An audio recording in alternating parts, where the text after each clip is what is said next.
방금 저와 여러분이 읽은 본문의 말씀은 너무나 우리가 잘 알고 있는 말씀입니다. 베드로가 예수님을 세 번이나 모른다고 부인하는 바로 그 장면이었죠. 이 내용에 대해서는 굳이 구체적으로 설명을 드릴 필요가 없을 정도로 우리가 너무나 잘 알고 있는 그런 성경의 사건인데요.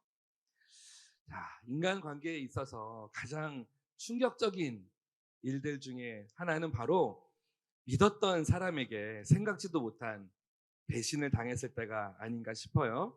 절대 이 사람만은 나에게 이렇게 할 줄은 몰랐는데 너무나도 끔찍한 배신을 당했을 때 그 분노와 공포와 그리고 트라우마는 회복하기가 참으로 어렵겠죠. 배신 당한 사람이야 당연히 충격을 받을 수밖에 없겠지만 배신을 한 사람은 어떨까요? 그 일들을 모두 스스로 계획했고 작정해서 벌인 일이라면 약간의 양심의 가책을 받을지는 모르겠지만 어찌 되었던 자기가 계획한 대로 자기가 원하는 대로 그 일들이 이루어졌다면 배신한 사람 입장에서는 그냥 일이 잘 되었구나. 그리고 아무도 모르는 곳으로 사라져 버리겠죠. 그런데 만약에 그 일이 내가 계획한 일도 아니었고 또 스스로도 설마 내가 누군가를 배신할 사람이 아니다라고 자신에 대한 의심이 추호도 없었던 사람이라면 배신을 당한 사람만큼 본인에게도 너무나 충격적인 일일 것입니다.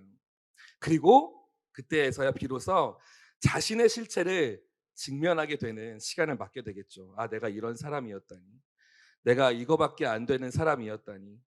나에게도 이런 악한 모습이 있었다니 하면서 견딜 수 없는 자괴감에 빠지게 될 것입니다. 어찌 보면 배신을 했다라고 한 이 사람도 스스로 믿었던 자기 자신에게 배신을 당한 것이다라고 말해도 과언이 아닐 것이에요. 내가 이럴 수 있는 사람이었구나. 배신을 당한 사람만큼이나 큰 충격을 받을 수밖에 없을 것입니다. 더더군다나 내가 배신을 한 대상이 그 상대가 나의 은인이라면 내가 정말 사랑했던 사람이라면 그리고 나를 누구보다도 아껴주었던 그런 사람을 내가 배신한 것이라면 그 실패감과 패배감과 스스로의 인격에 대한 절망감에서는 정말 헤어나오기 힘들겠죠. 다시 말씀드리지만 오늘 말씀은 정말 유명한 사건이기 때문에 제가 누구에 대해서 이야기하는지에 대해서는 너무나도 잘 알고 있을 것입니다.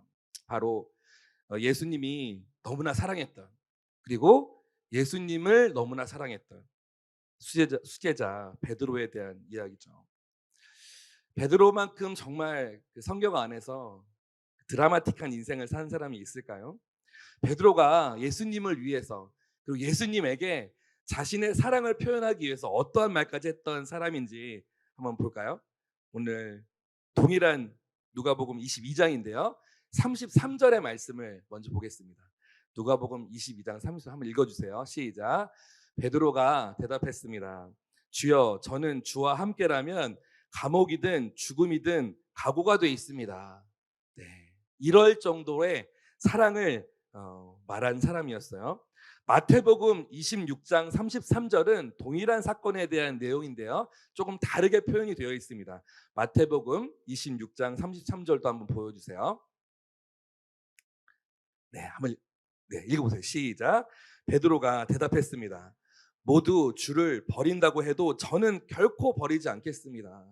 이렇게까지 예수님에 대해서 말한 사람이에요. 자신에게 앞으로 일어날 일들은 감히 상상하지도 못한 채로 지금 자신의 입을 통해서 나오는 이 말들이 그냥 자신이라고 생각했을 거예요. 자신의 태도나 마음 상태가 결국은 내 입술을 통해서 나오는 이 말과 같다라고 착각했겠죠. 그래서 여러분, 우리는 함부로 맹세하거나 그리고 자기 확신에 차서 이야기하는 것에 대해서 매우 조심해야 합니다. 나는 결코 너를 배신하지 않을 거야. 나는 이 약속을 절대 어기지 않을 거야. 나는 너를 정말 끝까지 사랑할 거야. 그리고 저는 예수님을 절대 외면하지 않을 것입니다. 이런 확신에 찬 고백들에 대해서는 정말 조심해야 해요. 자, 예수님의 이 상황은 어떤 상황이었나? 예수님은 이제 이 땅에서의 마지막 사역, 십자가를 지시고 죽으실 일만 남은 상태였어요. 자신의 운명을 이미 알고 있는 사람의 심정은 어떨까요?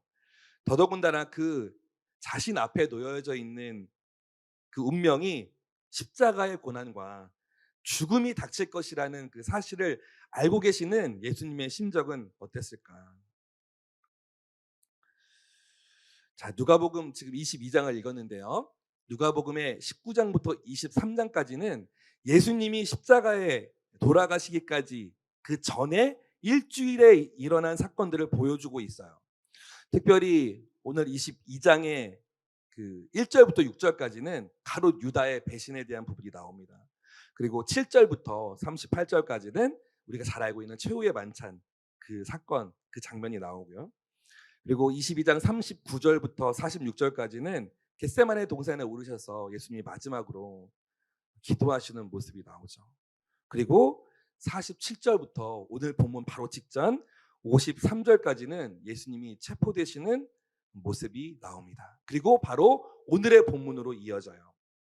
자, 오늘 본문을 읽기 전에 지금 이 상황이 어떻게 돌아가고 있는 상황인지를 한번 살펴보고 넘어갈게요. 예수님이 겟세마네 동산에서 기도하시다가 체포가 되신 상황인데요. 마태복음에 보면 동일한 사건이 누가복음보다는 조금 더 자세하게 나와 있어요. 마태복음 26장 56절, 57절, 58절 이렇게 세 절을 한번 읽어보십시오. 읽어볼게요. 시작. 그러나 이 모든 일은 예언자들의 글을 이루기 위해 일어난 것이다. 그때 제자들이 모두 예수를 버리고 달아났습니다. 예수를 체포한 사람들은 예수를 대제사장 가야바에게 끌고 갔습니다. 그곳에는 율법학자들과 장로들이 모여 있었습니다. 베드로는 멀찌감치 예수를 따라가 대제사장 관저 뜰까지 갔습니다. 그는 들어가 하인들과 함께 앉아서 결말이 어떻게 될지 지켜보았습니다. 자, 마태복음 26장 56절에는요. 우리가 읽은 누가복음에는 다른 제자들은 과연 뭘 하고 있었을까 의문이 들 수 있는데요. 마태복음에 보면 다른 제자들이 어떻게 하고 있었는지 보여줘요. 26절, 26장 56절 한번 보여주세요. 그때 제자들이 모두 예수를 버리고 달아났습니다. 이미 제자들은 다 떠나갔습니다. 유일하게 베드로만 남아 있었던 거예요. 그런데 베드로도 오늘 말씀 누가복음 22장 55절 보여주세요. 54절. 누가복음 22장 54절. 그들은 예수를 잡아 끌고 대제사장의 집으로 데려갔습니다. 그러나 베드로는 멀찌감치 떨어져 뒤따라갔습니다. 도저히 베드로는 도망칠 수는 없었을 거예요. 적어도 자신이 예수님께 했던 말이 있고 예수님의 사랑이 어떤 것인지를 경험했던 사람이기 때문에 다른 제자들처럼 그냥 뒤도 돌아보지 않고 도망가 버리지는 않았던 것 같습니다. 그런데 그렇다고 적극적으로 예수님을 구하기 위해서 달려가지도 않았어요. 멀찌감치 떨어져서 상황이 어떻게 되고 있는지를 지켜볼 뿐이었습니다. 그리고 바로 이어서 우리가 잘 알고 있는 예수님을 3번 부인하는 바로 그 사건이 일어나죠. 자, 오늘 본문 22장 56절부터 60절까지의 본문에 보면 베드로가 예수님을 부인하는 장면이 나오는데요. 함께 읽어볼게요. 시작. 베드로가 불을 쬐고 앉아 있는 것을 본 한 하녀가 그를 빤히 노려보며 말했습니다. 이 사람도 예수와 함께 있었습니다. 그러나 베드로는 부인하며 말했습니다. 여자여, 나는 그를 모르고. 조금 있으려니까 어떤 사람이 베드로를 보고 말했습니다. 당신도 그들 중 하나였지? 베드로가 말했습니다. 이 사람아, 난 아니란 말이요. 1시간쯤 지나 또 다른 사람이 이 사람이 갈릴리 사람인 것을 보니 그와 함께 있었던 게 틀림없다며 장담했습니다. 그러나 베드로가 말했습니다. 이 사람아, 나는 당신이 대체 무슨 말을 하는지 모르겠소. 바로 그때 베드로의 말이 채 끝나기 전에 닭이 울었습니다. 자, 이 누가복음에 보면 그냥 나는 모르는 사람이요, 나는 아니요 이 정도로 나와 있지만 동일한 사건이 마태복음, 마가복음, 누가복음에도 다 나오거든요. 요한복음에도 나오거든요.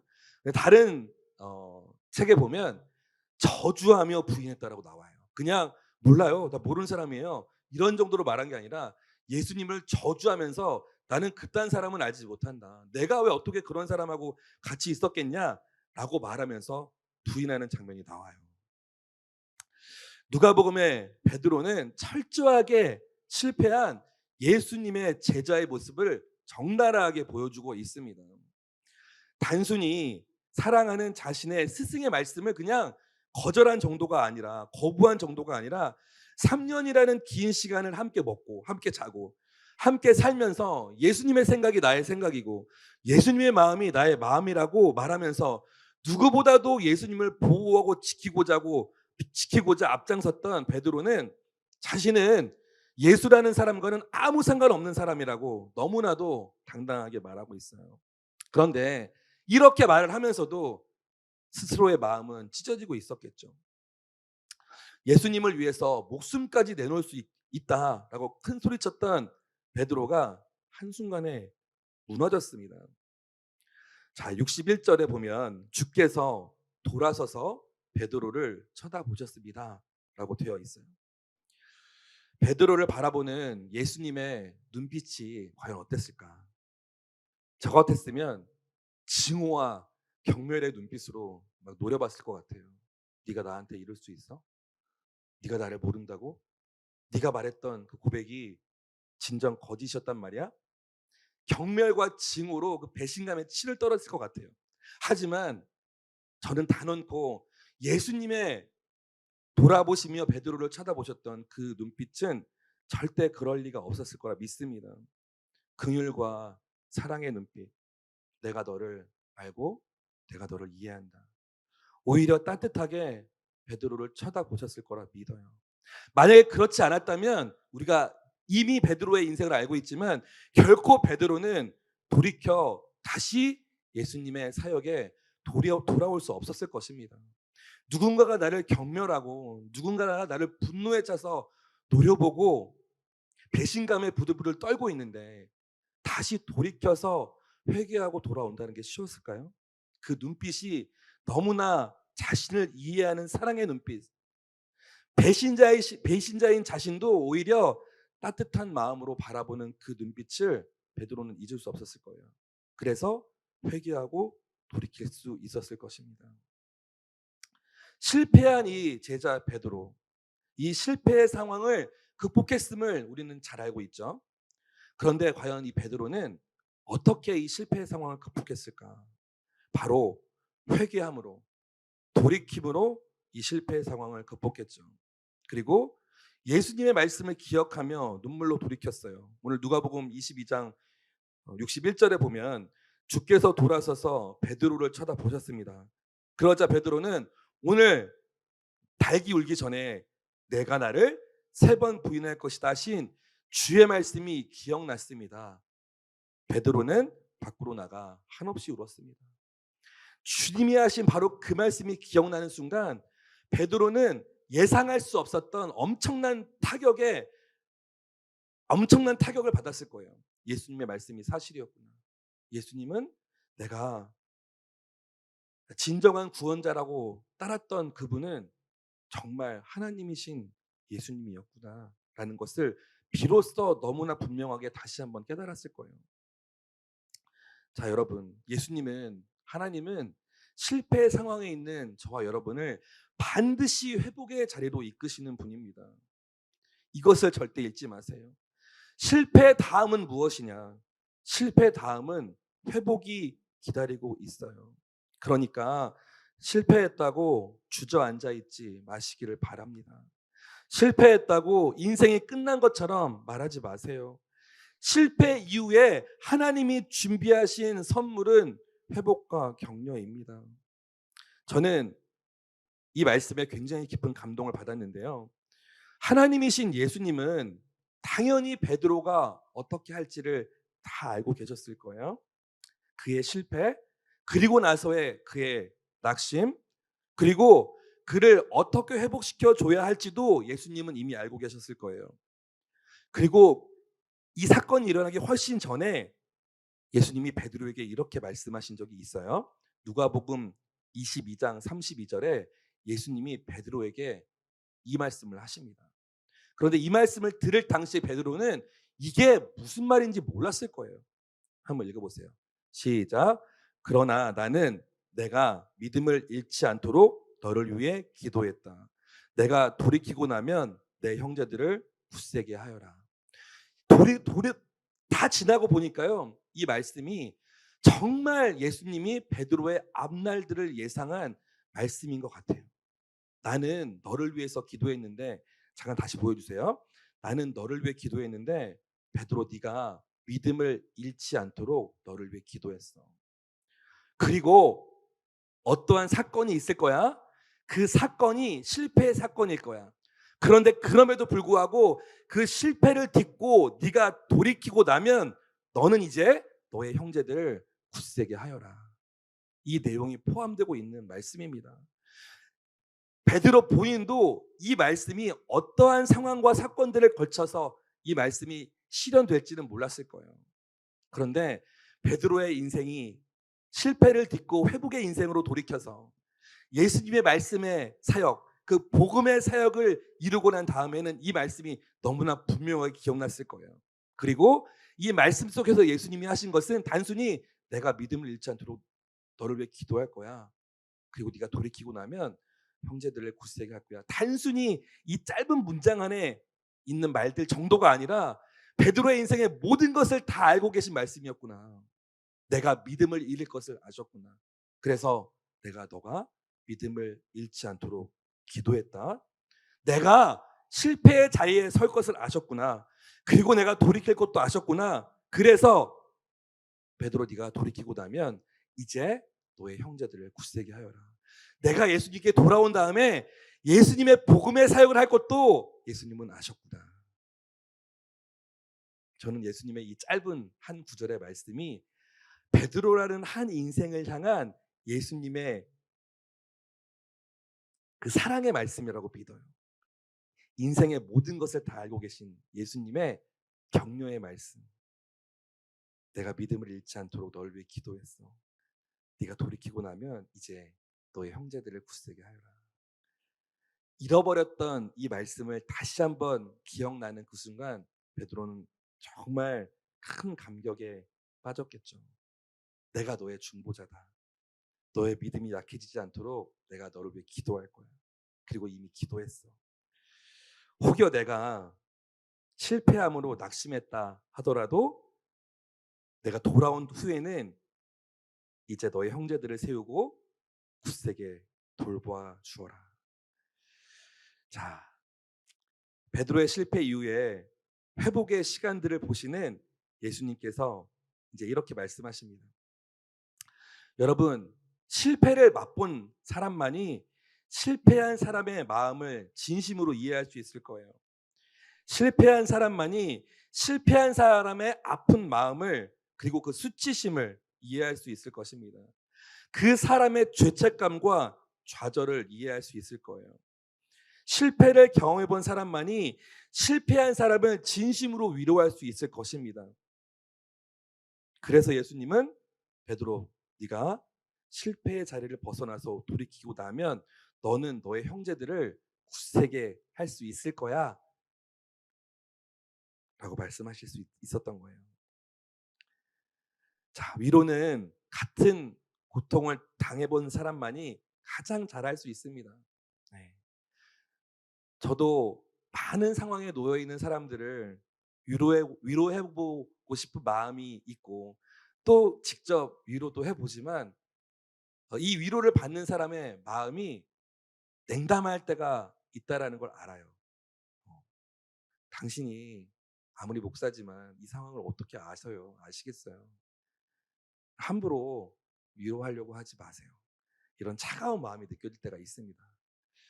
그럴 때는 참 마음이 안타까워요. 네. 그런데 동일한 상처를 경험해본 사람의 위로는 그 상황을 겪고 있는 사람의 마음에 진심으로 위로가 전달되겠죠. 음. 베드로는 엄청난 실패를 경험한 좌절과 낙심을 경험해본 사람이에요. 그래서 그가 돌이켜 회복된 다음에 동일하게 실패한 사람들에게 나도 그랬다.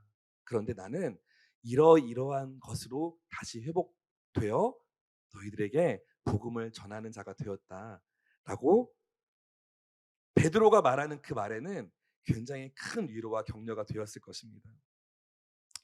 여러분, 후회와 회개는 당연히 다릅니다. 예수님을 은삼십에 팔았던 가롯 유다도 후회는 했지만 돌이키지 않았어요. 그는 철저하게 후회했을지는 모르겠지만 예수님에게 돌이키진 않았습니다. 자, 베드로는 동일하게 어마어마한 후회를 했겠죠. 눈물을 흘리며 마음을 돌이키고 예수님께 돌아왔어요. 실패의 경험을 맞닥뜨렸을 때요, 여러분, 후회함만 가지고 있으면 안 됩니다. 회개와 돌이킴이 있어야 해요. 여러분, 이것을 꼭 기억하시길 바라요. 하나님은 저와 여러분의 실패와 고통을 결코 낭비하시는 분이 아닙니다. 이유 없는 실패는 있을 수 없어요. 세상에서 말하는 너의 실패라고 말할 때는 우리의 노력의 부족이라든지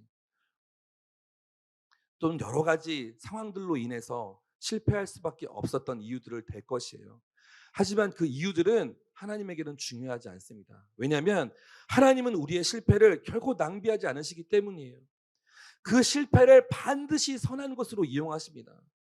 그 실패를 반드시 하나님의 뜻이 이루어질 그 장소에 사용하시는 분이세요.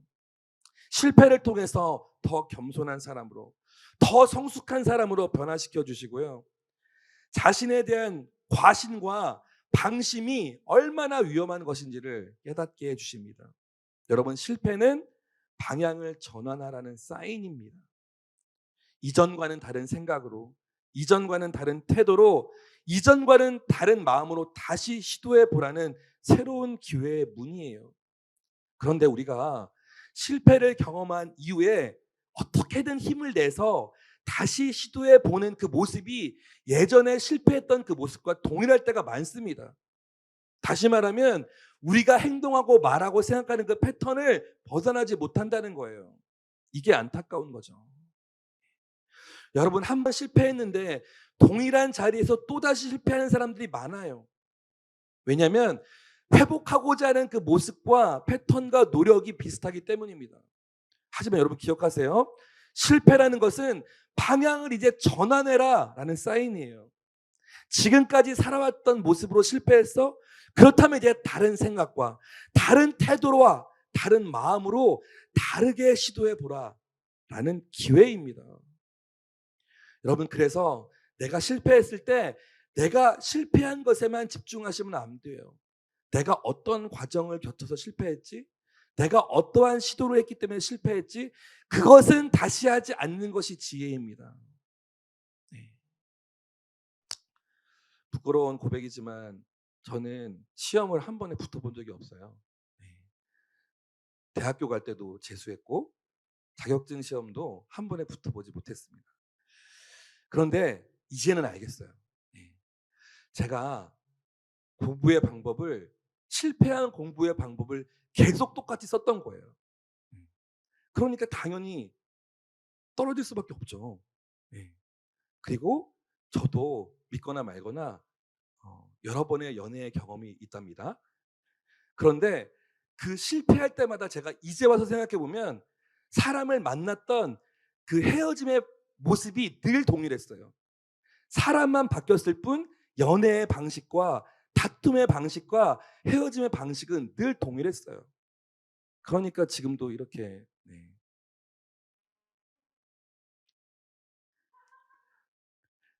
하지만 행복합니다. 네. 여러분, 어떠한 실패를 경험했을 때 내가 후회하는 자리에 섰을 때 이제는 그러지 말아야지 라고 생각함과 동시에 이제는 다른 시도, 다른 마음, 다른 태도, 그리고 다른 행동을 하는 거예요. 그런데 참 안타깝게도 그 틀을 벗어나는 것이 너무 힘듭니다. 마치 나를 막 끌어들이는 것처럼 무슨 중력의 법칙처럼 나를 계속 다시 그 패턴 안으로 돌아오게 해요. 우리가 죄를 대하는 우리의 태도도 똑같습니다. 아, 이제 끊어야지, 그만해야지, 하지 말아야지 하면서도 다시 그 자리로 돌아와요. 그렇다면 죄를 끊어내는 방식, 죄를 끊어내는 태도, 죄를 끊어내는 시도가 다른 방법으로 가야 합니다. 그래야 끊어질 수 있는 거예요. 자, 여러분 어떻게 끊어내셨어요? 어떤 방법으로 멈추려고 했습니까? 어떤 방식으로 시도하셨어요?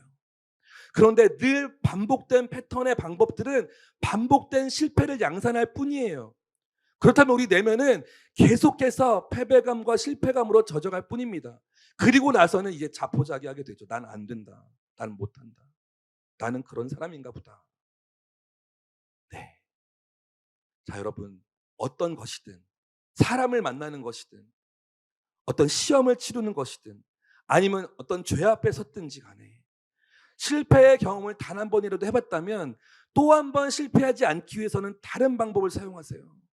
다른 시도를 하시란 말입니다. 다른 태도를 가지시란 말이에요. 이것은 우리가 인생 살 때 모든 것에 다 포함되고 해당되는 이야기입니다. 기억하시길 바랍니다. 오늘 누가복음 22장 61절에 보면 예수께서 돌아서서 베드로를 쳐다보셨다고 했죠. 그러자 베드로는 오늘 닭이 울기 전에 네가 나를 세 번 배신할 거야 라고 하셨던 주의 말씀이 기억났습니다 라고 쓰여져 있습니다. 저는 주의 말씀이 기억났습니다라는 이 말씀이 너무 감동이 있었어요. 주의 말씀이 기억나지 않았다면 어떻게 됐을까? 그냥 주께서 여러분 이 문장이요. 61절과 62절이요. 주께서 돌아서서 베드로를 쳐다보셨습니다. 그러자 베드로는 오늘 닭이 울기 전에 네가 나를 세 번 부인할 거야 하신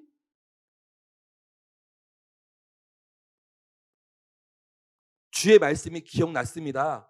나는 그 문장에 빠져도 그리고 베드로는 울었습니다.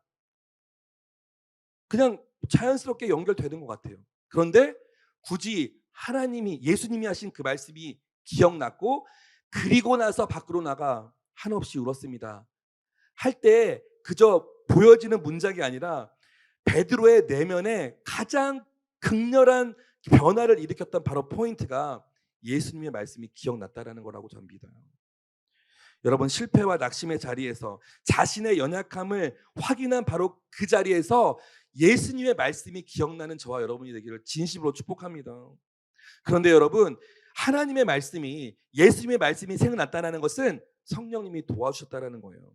요한복음 14장 26절에 보면 그러나 보혜사 곧 아버지께서 내 이름으로 보내실 성령께서 너희에게 모든 것을 가르쳐 주실 것이며 내가 너희에게 말한 모든 것을 생각나게 하실 것이다 라고 되어 있습니다. 예수님의 말씀이 떠올려졌다는 것은 성령님의 도우심이 있다는 것인데요. 저는 이 말씀 보면서 여러분에게도 하나님이 기억나시게 하시는 그 말씀들이 있었으면 좋겠어요. 어떤 상황에서든. 그리고 그 말씀이 여러분들이 몇 주 전에 뽑았던 올해 주신 그 약속의 말씀이기를 소망합니다. 어떤 어려운 상황에서 그리고 어떤 문제를 해결해야 되는 그 상황에서 그리고 어떠한 어려움을 극복해야 되는 그 상황에서 이번에 여러분에게 드린 그 약속의 말씀이 기억났으면 좋겠어요. 그리고 그 말씀을 붙잡고 기도할 수 있는 저와 여러분이 되었으면 좋겠습니다. 약속의 말씀들 잘 가지고 계시나요? 그 말씀은 언제 어떻게 실현될지는 아무도 몰라요. 베드로도 예수님이 닭이 울기 전에 네가 나를 세 번 배신할 거야. 그 말 믿지 않았습니다. 그 말은 일어나지 않을 거라고 생각했어요. 그 말은 일어나지 않을 것이라고 스스로 믿고 있었어요. 자신했습니다. 하지만 그 상황이 펼쳐졌을 때 베드로는 예수님의 말씀이 떠올랐고 그 말씀의 떠올림과 동시에 바로 그 자리에 무릎을 꿇을 수밖에 없었을 것이에요. 저와 여러분에게 기억나게 하시는 말씀이 어떤 현장에서 있을 텐데요. 여러분 그러기 위해서는 여러분이 말씀을 알아야 합니다. 적어도 여러분이 말씀을 떠올릴 정도가 되려면 그저 성령님이 도와주셔서 떠올리게 해드려도 우리가 말씀을 알고 있지 못하면 그 말씀이 적용이 안 돼요. 그래서 말씀을 보십시오. 그 사강에 적용시키는 분은 성령님이세요. 그 말씀을 읽는 것은 여러분의 몫입니다. 그리고 마음 안에 간직하는 것, 품는 것도 여러분의 몫이에요. 말씀을 결코 가볍게 여기지 마시기 바래요. 자, 변화된 베드로는 예수님 앞에 이제 있는 모습 그대로 나갈 수밖에 없습니다. 모든 것이 다 드러났죠. 자신의 연약함이 완전히 예수님 앞에서 다 드러나게 되었어요. 우리의 연약함을 스스로 알고 있다면 스스로 고치려고 애쓰지 마시고 그것을 하나님께 맡겨 보십시오. 베드로가 그 연약함을 하나하나 주님 앞에 가지고 나아갔을 때 한 방에 고쳐주시진 않았어요. 단 한 번에 해결되진 않았습니다. 베드로의 이 사건이 있은 이후에 예수님 십자가에서 죽으셨어요. 그리고 부활하셨어요. 그 부활의 소식도 그 현장에서 베드로는 알았습니다. 그리고 부활하시고 다시 제자들이 있는 곳에 나타나셨어요. 그 부활하신 예수님을 다시 만났습니다. 그럼에도 불구하고 베드로는 바로 그리고 나서 사역의 현장으로 나가지 못했습니다. 여전히 실패한 자의 모습으로 다시 갈릴리로 갔잖아요. 기억하시죠? 그리고 어부의 생활을 했어요. 그러니까 예수님의 말씀이 확실하구나, 예수님은 하나님이구나 라는 걸 알았음에도 불구하고 다시 예수님의 앞에 돌이키는 그 순간까지 시간이 필요했습니다. 그런데 적어도 그 시간 동안에 자신의 고집으로 절대 예수님 앞으로 나아가지 않았던, 하나님 앞에 서지 않았던 그런 모습으로 서진 않았을 거예요. 자신의 연약함을 슬퍼하면서 이 연약함을 불쌍히 여겨 달라고 했을 것이라고 저는 믿습니다. 그리고 나서 때가 되었을 때 다시 예수님이 베드로를 찾아오시죠. 그리고 나서 예수님이 베드로에게 이렇게 묻습니다. 요한복음 21장에 이제 다시 만난 예수님을 만나는 장면이 나오는데요. 15절부터요 17절까지 이 부분도 여러분 잘 아는 본문일 거예요. 한번 읽어볼게요. 시작. 그들이 아침 식사를 끝마치자 예수께서 시몬 베드로에게 말씀하셨습니다. 요한의 아들 시몬아, 내가 이 사람들보다 나를 더 사랑하느냐? 베드로가 말했습니다. 예, 주여, 제가 주를 사랑하는 것을 주께서 아십니다. 예수께서 베드로에게 말씀하셨습니다. 내 어린 양떼를 먹여라. 예수께서 베드로에게 다시 말씀하셨습니다. 요한의 아들 시몬아, 내가 나를 사랑하느냐? 베드로가 예수께 대답했습니다. 예, 주여, 제가 주를 사랑하는 것을 주께서 아십니다. 예수께서 베드로에게 말씀하셨습니다. 내 양떼를 쳐라. 예수께서 베드로에게 세 번째 말씀하셨습니다. 요한의 아들 시몬아, 내가 나를 사랑하느냐? 예수께서 세 번째 내가 나를 사랑하느냐라고 물으시자 베드로가 근심하며 말했습니다. 주여, 주께서는 이 모든 것을 아십니다. 제가 주를 사랑하는 것을 주께서 아십니다. 예수께서 베드로에게 말씀하셨습니다. 내 양떼를 먹여라. 잘 알고 계신 말씀이죠. 예수님을 다시 만나게 된 베드로에게 예수님은 너 왜 여기서 이러고 있니? 너 내가 너에게 부활한 나의 모습도 보여줬고 이제 앞으로 어떻게 해야 될지도 알려줬고 그런데 왜 다시 이곳으로 돌아와서 물고기만 잡고 있니? 라고 혼내지 않으셨어요. 예수님이 질문한 예수님의 물음은 딱 하나입니다. 내가 이 사람들보다 나를 더 사랑하냐? 음. 그렇게 또 세 번을 물으시죠. 이게 어떻게 보면 오랜만에 만난 예수님과 베드로의 대화라고 생각하기에는 조금 낯설 수 있어요. 음. 베드로는 자신의 실패함을 이기지 못해서 거의 도망치듯이 고향으로 내려와 있는데 예수님이 오셔서 뜬금없이 물어보시는 것은 너 나를 사랑하니? 라는 질문이에요. 아마 만약에 다시 만날 예수님이 나에게 어떤 걸 물어볼까라는 걸 상상했다면 이 질문을 상상하진 못했을 거예요. 음. 너 왜 여기서 이러고 있냐? 빨리 내가 하나님인 예수고 내가 죽었다 살아났고 이 복음을 모든 사람들에게 전하지 않고 뭐 하고 있느냐? 라고 말씀하시지 않을까라는 걸 상상했을지 모르겠어요. 그런데 예수님은 너 나를 사랑하니? 너 정말 나를 사랑하니? 이 질문을 하셨다는 거예요. 자, 리더십들에게 한번 물어보겠습니다. 아니면 지금 유초등부, 중고등부, 교사분들에게 한번 물어볼게요. 리더십들에게 한번 묻겠어요. 여러분은 자신에게 맡겨진 여러분의 순원들, 여러분의 양들, 그 양들 사랑하십니까? 혹시 자기가 양육해야 될 그 사람들이 사랑으로 품어지지 않아서 괴로울 때가 있어요? 상담해 보면 이런 경우가 굉장히 많아요. 나에게 맡겨진 사람들, 내 주변에 내가 사랑해야 마땅한 지체들을 사랑할 수가 없어서 그 사랑이 잘 안 돼서 괴롭다고 말하는 사람들이 많이 있습니다. 공감이 되시는 분들이 많이 있을 거라고 생각이 들어요. 그런데 여러분, 순서가 잘못됐습니다. 여러분이 여러분의 순원들을, 그리고 여러분이 소속돼 있는 유초등부, 중고등부의 학생들을, 그 사랑해야 마땅할 그 지체들을 사랑해서 그 일을 시작했다면 그 일은 오래가지 못합니다. 우리의 사랑에는 유효기간이 있기 때문이에요. 우리의 인간적인 사랑에는 한계가 있기 때문입니다.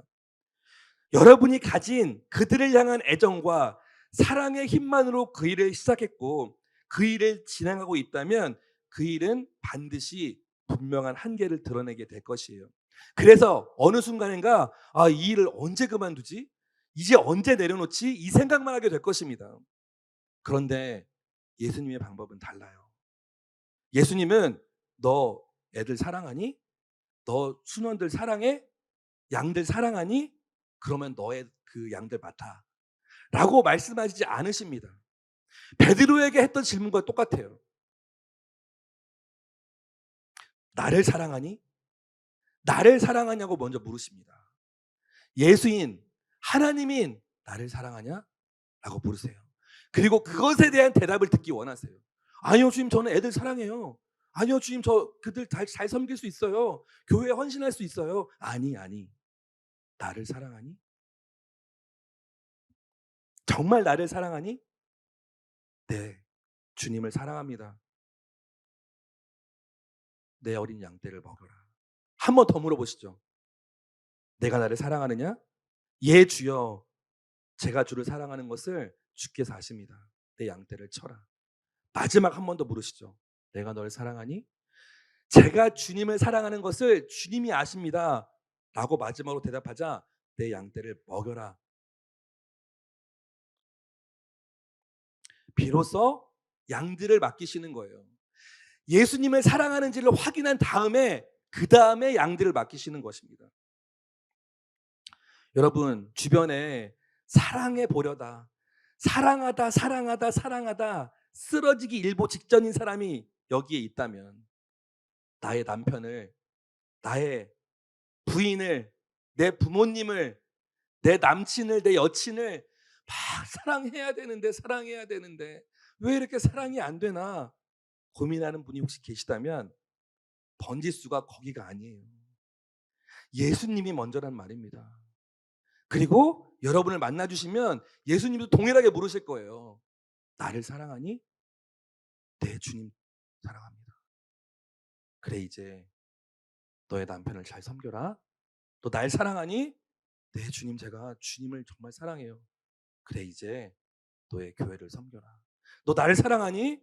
네, 주님, 제가 주님 정말 사랑합니다. 그래, 이제 가서 너의 학생들을 섬겨라. 예수님을 사랑하는 것이 먼저입니다. 하나님을 사모하는 것이 먼저예요. 그러면 우리의 양들, 우리의 주변 사람들, 내가 사랑해야 마땅할 그 사람들을 사랑할 수 있는 힘이 생기는 것입니다. 샘 솟듯이. 내가 사랑할 수 있는 그 힘은요, 결국은 언젠가는 쥐어짜야 돼요. 짜고 그러다가 더 이상 나오지 않으면 미안해, 사랑이 식은 것 같아. 우리 헤어져야 되나 봐. 이혼합시다. 이렇게 되는 것입니다. 내 사랑으로 하는 사랑은 결코 온전한 사랑의 의미와 가치로 갈 수 없어요. 주님을 사랑하는 그 마음, 주님을 사랑하는 그 마음이 회복된다면, 예수님을 사랑하는 그 마음이 진심이라면 그때 예수님이 여러분들이 그들을 사랑할 힘이 되어 주시는 거예요.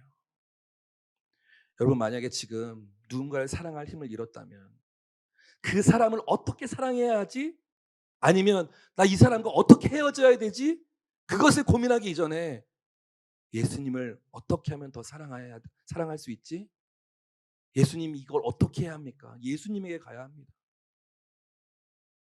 그리고 나서 비로소 베드로는 다시 일어나서 열방을 품는 사람이 되었던 거예요.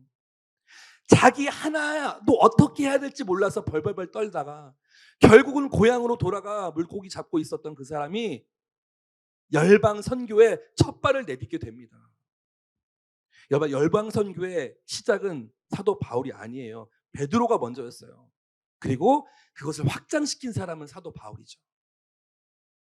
하나님을 사랑한다는 그 마음의 확신이 마음 가운데 가득 찼고, 이제 내가 나의 사랑이 아니라 예수님의 사랑으로 살아가는 사람이구나라는 것이 분명해졌을 때 그에게 스스로도 감당할 수 없을 것 같은 상상할 수 없는 일들이 벌어지는 거예요. 저 여러분 도전합니다. 여러분은 베드로보다는 적어도 더 훌륭합니다. 아직 예수님을 모른다고 저주하며 3번을 배신한 사람은 아니잖아요. 스스로 해보다 애써서 안 돼서 실패한 적은 있지만, 그래서 실망한 적은 있지만, 예수님을 나는 모르는 사람이에요. 예수님이란 뭐예요? 아무런 상관이 없는 거예요. 저랑은.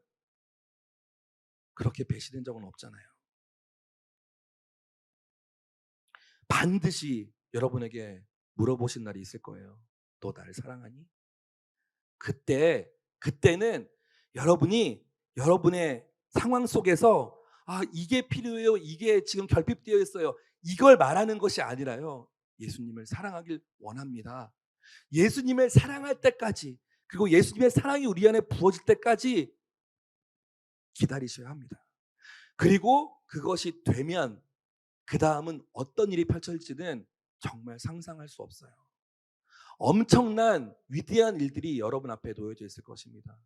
단순히 내가 생각하는 좋은 일들, 그리고 내가 너무 기뻐할 그런 일들의 차원을 뛰어넘는 바로 그 일, 하나님의 수준의 일들이 여러분을 기다리고 있어요. 그것은 지금 제가 이렇다 저렇다 말로 표현할 수 없습니다. 거기에는 학벌, 지식, 학력, 배경, 집안 아무런 상관없습니다. 하나님이 하시는데요. 예수님의 사랑으로 하는 것인데요. 여러분이 가지고 있는 여러분의 백그라운드에 너무 여러분의 영적 에너지를 낭비하지 마세요. 거기에 나의 마음이 집중되어서 스스로를 자꾸 낙심시키지 마십시오. 여러분의 외모, 여러분의 성격, 여러분의 성향, 여러분의 배경, 여러분의 재정 상태, 지금 현재의 모습, 그것은 베드로보다는 낫습니다. 실패하여서 아무것도 가진 것이 없고 고향으로 돌아가도 그 그물 안에 물고기 하나 잡히지 않는 그 모습보다는 지금 나아요. 그렇다면 여러분은 베드로보다 더 위대하고 베드로보다 더 거룩한 엄청난 일들이 여러분 눈앞에 있다라는 것을 믿고 기대하시길 바랍니다. 아멘. 옆에 있는 분들에게 이렇게 말씀해 주세요. 하나님이 당신 인생에 놀라운 일을 이루실 것입니다. 하나님이 당신 인생에 놀라운 일을 이룰 것입니다. 여러분 믿으세요. 믿으십시오. 여러분을 그저 격려하려고 하는 말이 아니에요. 말씀의 진리에 근거해서 저와 여러분도 그렇게 될 수 있을 거라는 확신이 있기 때문에 말씀드리는 거예요. 이게 신화입니까? 이게 전설이에요? 전설의 레전드입니까 이게? 그렇지 않아요. 진리입니다. 사실이에요. 전설의 레전드에 아무도 웃지 않아서 좀 실망했습니다. 이 사실은 베드로에게만 일어날 수 있는 일이었을까요? 아니요. 절대 그렇지 않습니다. 저와 여러분에게 그보다 더한 일들이 펼쳐질 수 있을 거라고 저는 믿어요.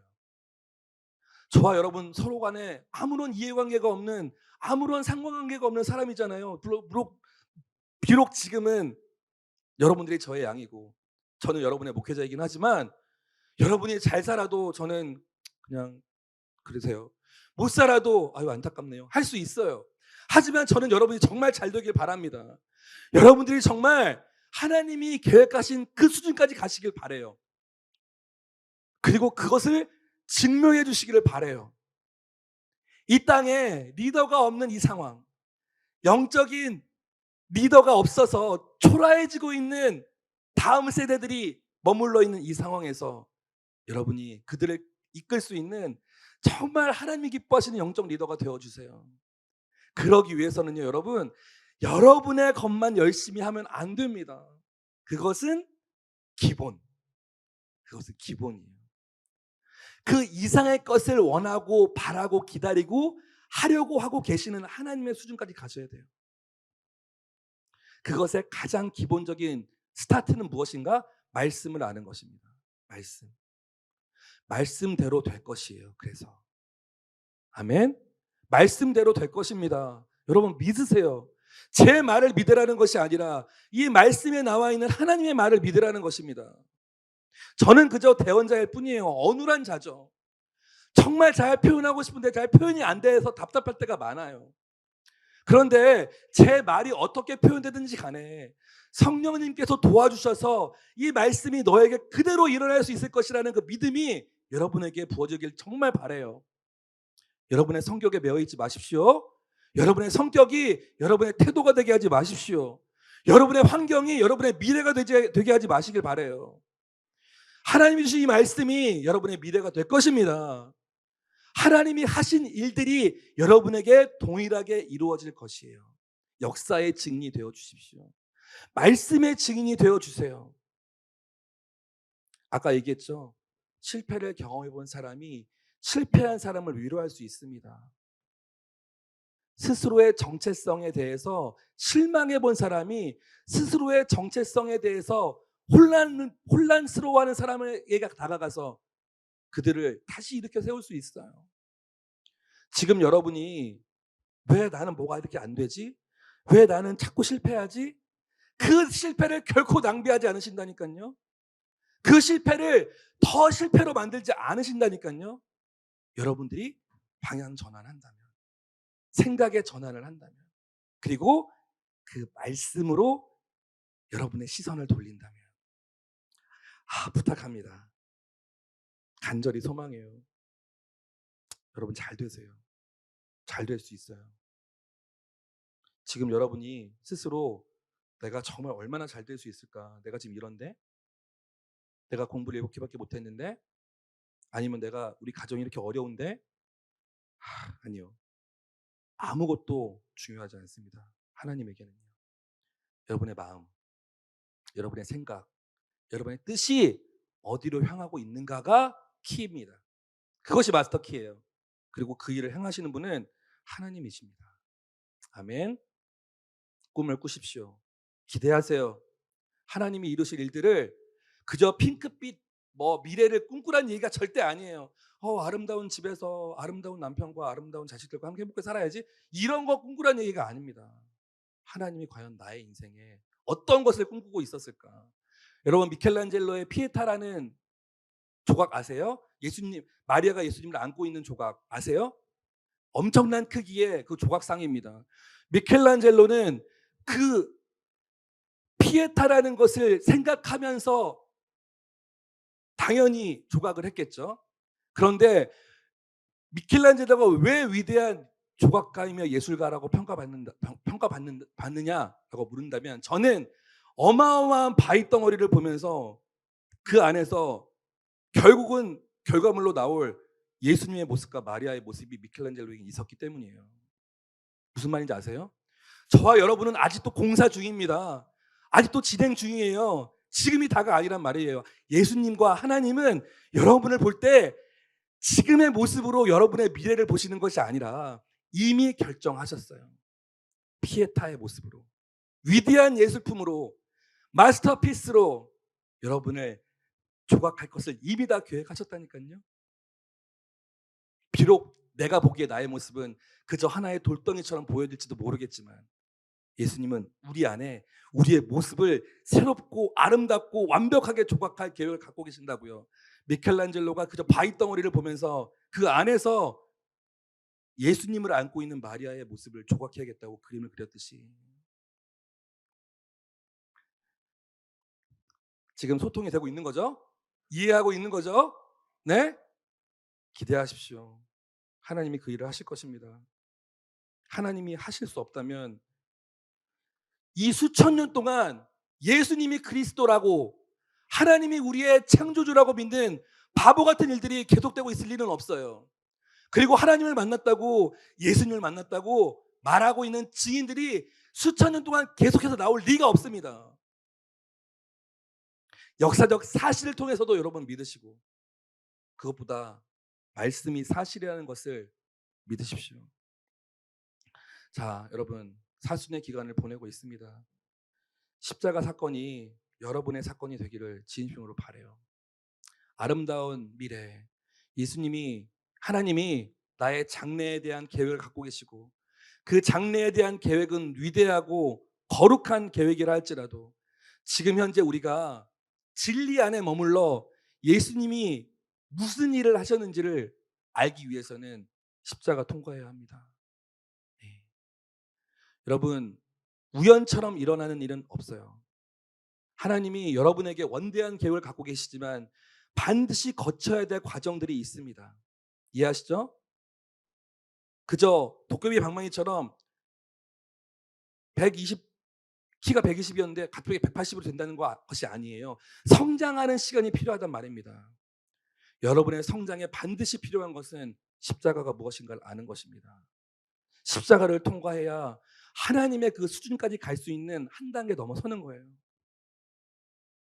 바로 이 사순 기간 동안 4월 16일까지가 사순절인데요. 여러분 필사 잘하고 계신가요? 한 명이라도 빨리. 아, 네. 잘하고 계세요. 지금 늦었다 하더라도 지금도 괜찮습니다. 시작하세요. 예. 말씀의 단 한 구절이라도 여러분의 것이 될 수 있다면 여러분의 인생은 달라질 것이라고 저는 믿어요. 단 한 구절이라도. 사순절을 보내면서 저와 여러분이 정말 집중해야 할 것은 이 기간만이라도 귀에 못이 박히게 들었겠지만 십자가입니다. 십자가는 과연 나에게 어떤 의미인가? 십자가가 과연 나와 무슨 상관인가? 이것이 이해가 되지 않으면 이것이 해결되지 않으면요. 교회를 백날 나와도 예배를 매일 드려도 교회에서 장로, 권사, 목사가 되어도 의미 없는 시간들입니다.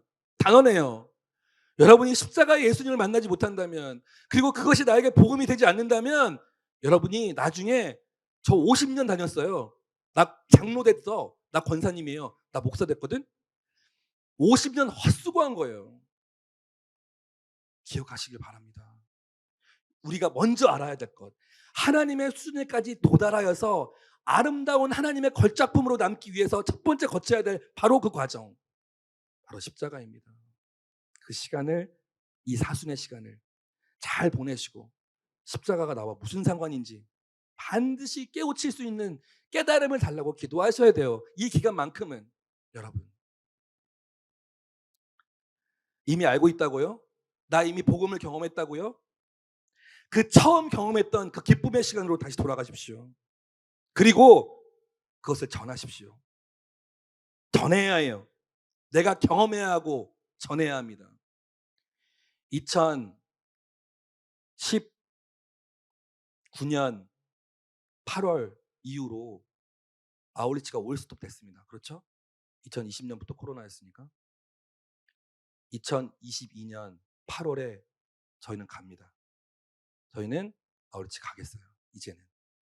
첫 번째 우리의 목표점은 일본입니다. 제가 미리 공표하겠어요, 그냥? 모르겠어요. 교회에 허락받아야 돼요. 교회에 허락받아야 되는데 저 이미 제 스스로는 결정했습니다. 네. 그리고 리더십과 일단 공유했어요. 그리고 여러분께 나눕니다. 3월부터 아울리치 공표하는 공동체는 아마 없을걸요, 별로? 네, 거의 없을 거예요. 8월에 가겠습니다. 8월에 미리미리 재정 조금씩 빼서 통장에 남겨놓으시고, 그리고 일본 갈 거예요. 일본으로. 일본에 대해서 공부하십시오. 기도하십시오.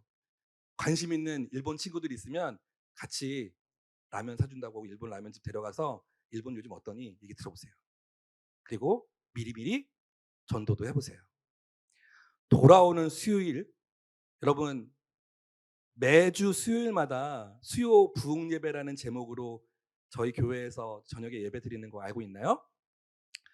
매달 마지막 주 수요일은 다윗의 장막이라는 또 다른 타이틀로 기도회와 예배가 있습니다. 매주 수요일마다 예배가 있는데요. 매달 마지막 주 수요일은 다윗의 장막이라는 타이틀로 새로운 형식의 예배를 드리는데요. 이번 3월 30일 수요일이에요. 3월 30일 수요일은 제가 왜 일본 간다는 이 말씀을 드리냐면요, 3월 30일 수요일은요 다윗의 장막 선교 네트워크 기도회로 예배가 열립니다. 주보에 실었어요. 3월 30일 수요일 7시 30분 서빙고에서 일본어 예배를 담당하시는 김철희 목사님이 오셔서 메시지 전하시고요, 일본어 예배팀에서 오셔서 특순도 하시고요, 그리고 온누리 교회와 연계되어 있는 일본 선교사님과도 네트워크 할 거고요. 저희가 작년에 나고야 온누리 교회와 랜선 아울리치 했잖아요, 줌으로. 그 분들 중에 4분도 같이 조인하기로 했어요. 네. 여러분, 그분들이 들어와 있는데 우리가 아무도 없어. 그때 만났던 사람이 아무도 없어. 너무 민망하잖아요. 민망해서가 아니라 오세요, 여러분. 이날은 주보에 잘 보십시오. 맨 마지막에 있습니다. 다윗의 장막 선교 네트워크 기도회 7시 30분 일본을 위해서 집중적으로 기도하는 시간이고요. 일본에 대한 일본의 선교 상황, 그리고 일본의 어떤 지금 현재의 어떤 상황들에 대한 설명이 좀 있을 거예요. 오세요. 그리고 우리는 지금부터 기도합니다. 지금부터 준비할 거예요.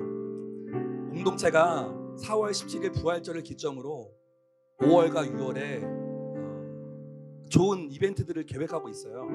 여러분에게 좋은 영적 양식들을 드리려고 준비하고 있습니다. 5월과 6월은 좀 다른 컨셉으로요. 그리고 6월의 마지막 여러분에게 제공하는 영적인 양식은 선교가 될 것이에요. 그리고 또 하나의 가지로 일본 선교가 될 것입니다. 그리고 7월 달에 우리 열심히 일본 아울리치에서 기도하며 준비할 거예요. 이미 팀은 구성되어 있겠죠. 그리고 8월에 갈 겁니다. 네. 자, 여러분의 인생이 아울리치를 준비하는 이 과정을 통해서 한 단계 성장하길 바라요. 네. 도약할 수 있는 시간이 바로 이 8월의 아울리치가 되길 바랍니다. 하나님의 마음을 받고 하나님의 마음을 누리고 하나님의 세계를 꿈꾸는 바로 그날이 2022년 8월이 되길 바라요. 그리고 그것은 준비하는 과정 중에 결과를 이미 알아야 됩니다. 여기 가면 하나님이 이걸 보게 하시겠구나. 여길 다녀오면 나는 이런 마음이 품어지겠구나. 여기를 가면 이런 사람들을 만날 수 있겠구나. 나는 이렇게 해야겠구나. 이게 정해지고 가야 됩니다. 가서 허둥지둥하는 게 아니에요. 그래서 미리 말씀드리는 거예요. 여러분, 아울리치 가기 전에 여러분들이 제일 많이 고민하는 게 뭐예요? 재정과 마음이죠. 어떤 사람은 재정이 없어요. 어떤 사람은 지금 당장 마음이 없어요. 재정과 마음을 준비하도록 여러분에게 시간을 드립니다. 준비하십시오. 그리고 여기 있는 분들 다 갔으면 좋겠어요. 저는 한 20명 갔으면 좋겠어요. 20명이면 거의 이 정도 될걸요? 결정하십시오. 여러분, 오랜만에 해외여행 가는 이런 마음으로가 아니에요. 하지만 관심으로도 괜찮아요. 선교로 해외를 간다는 건 어떤 의미일까? 어떻게 경험해보고 싶네? 그것도 괜찮습니다. 그리고 일본을 시작으로 이제 지구를 한 바퀴 돌아야죠. 그죠? 아멘? 네, 일본 갔으니까 이제 중국도 가고 러시아도 가고 유럽도 가고 아랍도 가고 그리고 어디? 이스라엘도 가고 그리고 남양주로 돌아와야죠. 여러분과 함께하는 그 일들에 대해서 저는 기대합니다. 코로나가 어떤 상황이 될지는 솔직히 잘 모르겠습니다. 제가 그냥 우스갯소리로 리더십들과 이거 내용 나누면서 그냥 각자 일본으로 각자 티켓 끊어서 가서 일본에서 만나서 사역합시다. 이렇게도 얘기했어요. 네, 그것도 재밌겠죠? 네, 아무런 감흥이 없는 이 싸늘한 거죠. 싸늘함이 비수처럼 꽂히는 이 기분인 거죠. 함께 합시다. 네. 하나님이 이루신 그 일을 보기 위해서는 하나님이 이루실 그 일의 현장에 가야 돼요. 네? 그저 방구석에 앉아가지고 꿈만 꾼다고 되는 일이 아닙니다. 그 현장에 발을 디뎌서 그 현장에서 아무것도 하지 않아도 그 현장에 있어 보는 겁니다. 그러면 하나님 하시는 그 일들을 보는 것입니다. 저와 여러분 안에 하나님이 이루실 놀라운 일들이 예비되어 있고, 그리고 베드로와 같은 열방을 향하는 꿈을 여러분에게 꾸게 해주실 줄로 믿습니다. 아멘. 그 전에 우리가 통과해야 될 게 무엇이라고요? 십자가 예수 먼저 알아야 해요. 이것을 알고 깨우치면 하나님이 이제 물으실 거예요. 너 나를 사랑하니? 내 주님처럼 주님 사랑하니? 일본으로 가라, 중국으로 가라, 이스라엘로 가라, 북한으로 가라. 그 정도의 수준이 되면요, 어떤 것도 두려움이 없을 거예요. 어떤 것도 주저함이 없을 것입니다. 그럼 가는 거예요. 너는 이 자리에서 이 땅을 지켜라. 할렐루야, 땡큐가 여기 있는 거예요. 너의 가정을 복음화시켜라. 감사합니다. 가정에 있는 거예요. 감사함으로 받는 거예요. 여러분의 비전을 발견하는 올 여름이 되기를 진심으로 축복합니다. 그리고 그 비전을 발견하는 그 시간이 준비하는 과정에 있기를 바라요. 현재를 뛰어넘어 하나님의 꿈을 바라보고 그 꿈에 동참하는 저와 여러분이 되기를 소망합니다. 그렇게 해주시니까 감사와 영광과 찬양의 박수를 올려드립니다.